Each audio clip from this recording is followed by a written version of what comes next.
Woodpine Hills was the kind of town where people left their doors unlocked and waved at strangers from the porch. Ellen Mitchell, a beloved middle school teacher with a quiet smile and big heart, was a staple of this close-knit community. On the morning of her disappearance, she baked cupcakes, walked her dog, and texted her sister about a movie night. Then, she vanished. Her phone was on the nightstand. Her purse lay undisturbed. Her shoes sat neatly by the door. But Ellen was gone, and with her, the peace of Woodpine Hills began to unravel. When Ellen didn't show up for work, alarms were raised immediately. Her family, friends, and co-workers knew something was wrong. The police conducted a welfare check. There were no signs of forced entry, no struggle, no clues. Just an eerily undisturbed home. Her parents arrived. Her sister Janie broke down in tears, and detectives launched an official missing persons case. They believed time was of the essence. But nothing prepared them for how little they would actually find. Ellen was not a person who simply walked away. Her journals were filled with hopes for the future, ideas for classroom projects, and dreams of traveling. But amid the bright pages were darker notes, comments about anxiety, sleepless nights, and someone watching her. Her recent breakup with Darren Caldwell, a once charming boyfriend who'd grown possessive and erratic, became a focal point. Ellen's inner circle suspected he knew more than he let on. And as it turned out, they were right to worry. Darren, a former paramedic, told detectives he hadn't seen Ellen in weeks. He acted devastated but was oddly detached. He helped hand out flyers, attended a vigil, even hugged Ellen's mother. Yet behind his eyes, something felt off. Neighbors had spotted Darren near Ellen's home days after her disappearance, despite the breakup. He claimed he was dropping off her mail. It wasn't illegal, but it was unsettling. Woodpine Hills turned into a search engine of bodies. Volunteers combed through parks, trails, abandoned buildings. Candlelight vigils turned into nightly routines. Facebook groups formed. Flyers were stapled, taped, and mailed. But no matter how hard they looked, no trace of Ellen appeared. She had, as one detective grimly put it, evaporated. Except she hadn't. She was closer than anyone imagined. Ellen's parents couldn't bring themselves to change anything in her bedroom. Her clothes remained folded in drawers. Her favorite sweater still hung on the back of a chair. Lavender air fresheners kept her room smelling like her. Yet, beneath that scent was something else. Something sour. Something lingering. 3 separate searches failed to find its source. Almost a year after Ellen's disappearance, Janie Mitchell decided to move back into her childhood home. She wanted to support her parents and maybe find peace. But peace eluded her. The house felt off. While cleaning the guest room closet, she found Ellen's old notebook. Inside were erratic, frightened entries. Scribbles, repeated words. And one terrifying sentence. Don't trust the bed. The notebook entry haunted Janie. That night, she stared at Ellen's bed. The headboard, the frame, the wooden slats. She got on her knees and looked beneath. Nothing. But when she lifted the mattress and pulled at the bed frame, it felt wrong. Too heavy. Too solid. Janie borrowed her father's screwdriver and dismantled the bed piece by piece. And then she saw it, a false bottom. She pried it open. A burst of air, stale and sour, escaped. Inside was a shape, a sleeping bag. And inside that, bones, hair, and the remains of Ellen Mitchell. Hidden in the room where everyone had mourned her. Beneath the very bed they had slept on during vigils. Screams echoed through the house as Janie called the police. The medical team arrived. DNA confirmed what they already knew. Ellen had never left. She had died in the place she was supposed to feel safest. She had been with them the entire time. And someone had put her there. Authorities cordoned off the Mitchell home. Forensics teams combed through every inch. The bed frame was taken into evidence. The walls were scanned for blood spatter, hidden compartments, chemical residues. The media descended like vultures. Ellen's name, once whispered in sorrow, now blared across headlines. Teacher found dead under her own bed. Neighbors wept on camera. Reporters asked uncomfortable questions. But no one had answers yet.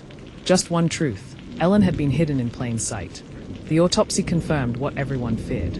Ellen died from asphyxiation. There were no defensive wounds, but toxicology revealed high levels of sedatives in her bloodstream, lorazepam and zolpidem. Her body had been wrapped carefully, almost reverently. This wasn't an act of panic. It was calculated. Cold. Planned. It became clear. Whoever did this wanted Ellen to disappear without a trace. Suspicion turned sharply back to Darren Caldwell. His proximity. his history with Ellen, the strange, lingering behaviors after her disappearance. Detectives obtained a warrant to search his home and vehicles. Inside his laptop were searches like, how long does it take for a body to decompose in a sealed space, wooden bed frame weight limits? And worst of all, photos of Ellen's bedroom, taken after she vanished. Darren was brought in for questioning again. This time, his story wavered.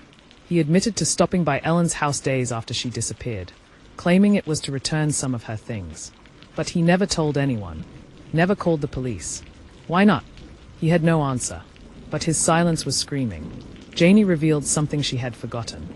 2 months after Ellen disappeared, she found a man's sock in the laundry that didn't belong to anyone in the house. She dismissed it then. Now it seemed sinister. Security footage from nearby homes showed Darren parking down the street late at night, entering through the backyard gate, and staying for hours. He had been in the house, with Ellen still under the bed.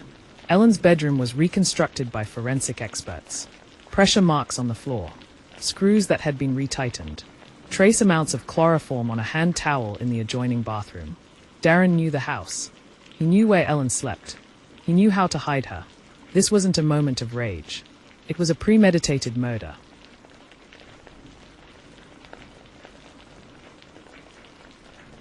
On a rainy Friday morning, police moved in. Darren Caldwell was arrested at a local gas station. Calm, stoic, not a flicker of surprise in his eyes. He asked for a lawyer immediately.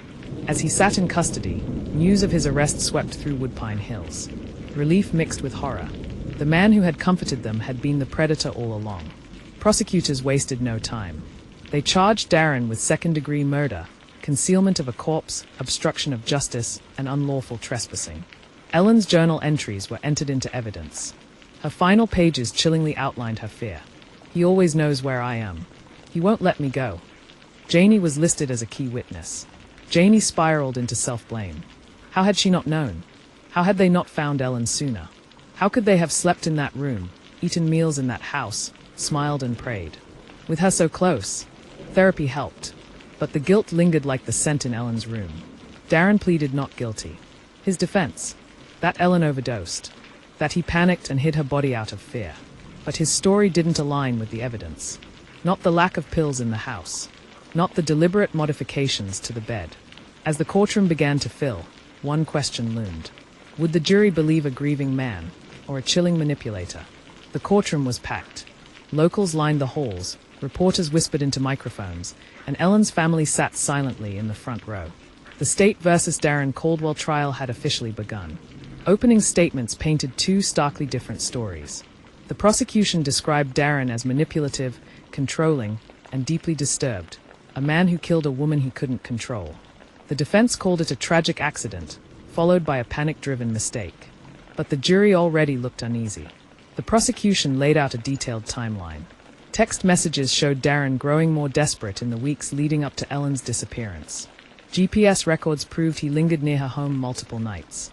Then came the most damning piece: surveillance footage placing him at the Mitchell home after the police had already searched it. He had returned, again and again, to the scene of his crime. Janie Mitchell testified with a trembling voice. She described the discovery in excruciating detail: the smell, the hidden compartment, the moment she realized her sister had been beneath them the entire time. Her words left the jury in stunned silence. She wrote, "Don't trust the bed. We trusted the whole house." Tears streamed down her face. The courtroom held its breath. An expert witness took the stand, a criminal psychologist who had studied Darren's behavior.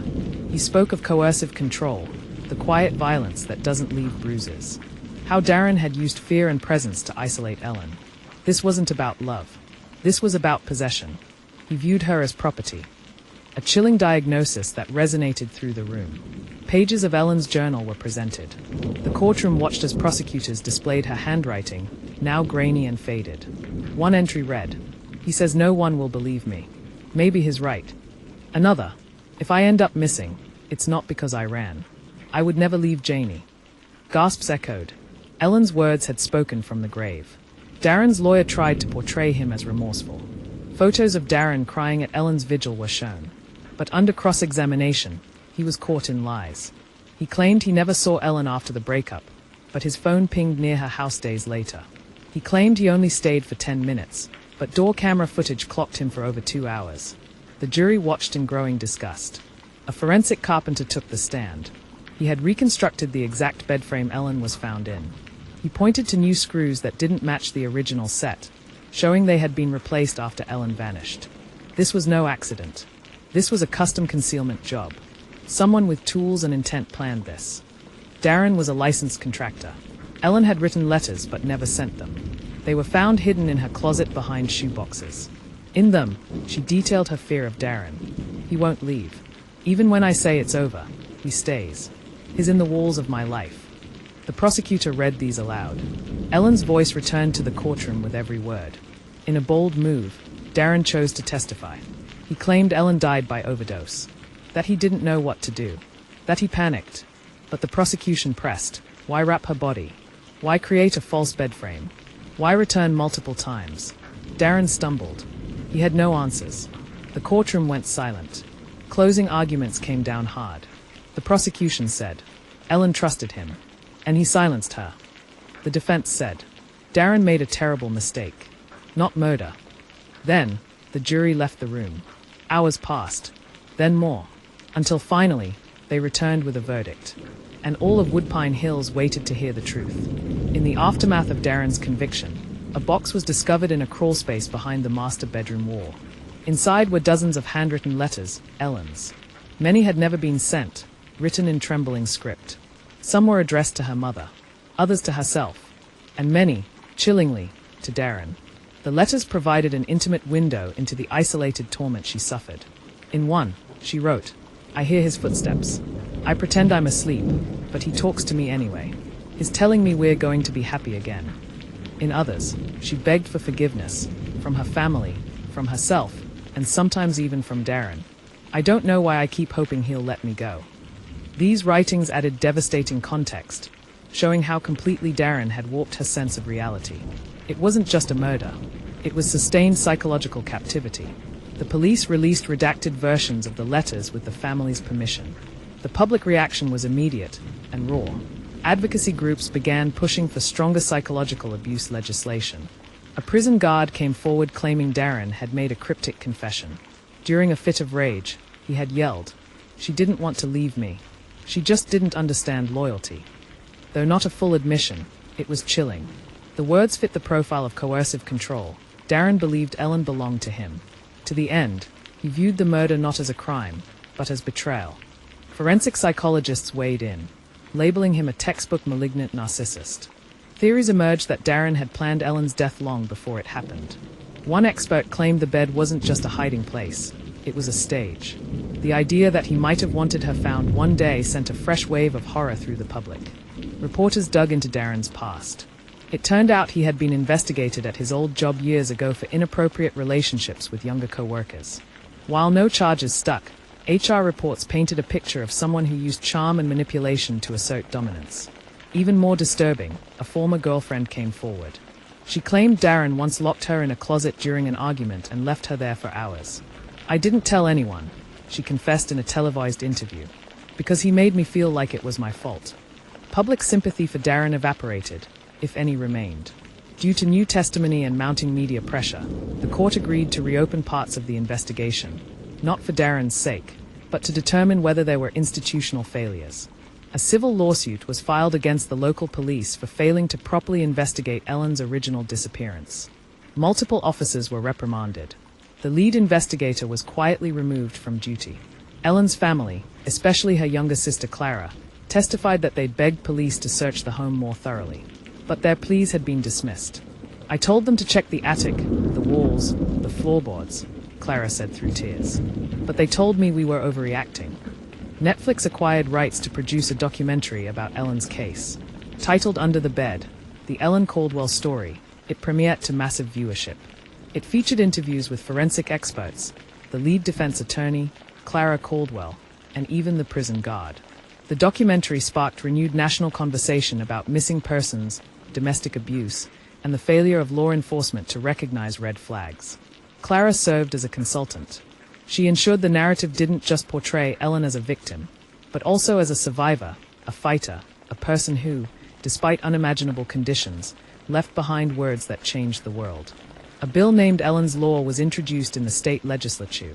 It proposed mandatory full house searches for missing person cases involving domestic disputes, as well as psychological abuse training for officers. Within months, it passed with overwhelming bipartisan support. Soon, other states began drafting similar legislation. Ellen's story was becoming more than a cautionary tale. It was a call to action. In a final twist, Darren Caldwell was found unresponsive in his cell. Initial reports labeled it a suicide, but speculation abounded. Some believed he couldn't live with the consequences. Others thought it was part of a longer game, an attempt to reclaim control. A posthumous letter was found in his bunk. It read, "They'll never understand. I did what I had to do. She was mine." Even in death, Darren's words reeked of control and possession. But they no longer held any power. His narrative was no longer the one being told. The house was bought by a non-profit domestic violence organization. They turned it into a resource center and memorial. The bedroom where Ellen's body was found was sealed off and turned into an exhibit to educate visitors about coercive control. A plaque on the wall read, "Ellen Caldwell, daughter, sister, survivor. Her story saves lives." Visitors left flowers, letters, and messages of solidarity. Some left their own stories, notes of escape, notes of hope. Clara Caldwell published a book, Beneath the Silence, My Sister, the Monster, and Me. In it, she detailed their upbringing, Ellen's slow withdrawal during her marriage, and the gut-wrenching moment she realized Ellen had never left the house. The book became a bestseller. In interviews, Clara emphasized the need for people to speak up. Don't ignore the silence. Don't dismiss the quiet signs. If you feel something's wrong, it probably is. Her voice became one of the strongest in the national fight against domestic psychological abuse. The story of Ellen Caldwell is now taught in criminal psychology classes. It's used in training seminars for law enforcement. It's told in support groups, domestic violence shelters, and high school lectures. She became more than a woman hidden under a bed. She became a symbol, a reminder that evil often hides in plain sight. That love twisted into control is a slow death. And that silence isn't always peace. If you or someone you know is in an abusive relationship, physical, emotional, or psychological, don't wait. Help is out there. You're not alone. Pushpin like this video to support awareness. Pushpin share this story so Ellen's voice continues to echo. Pushpin subscribe to True Crime Hub for more real cases that need to be told. Together, we shine light into the darkest corners.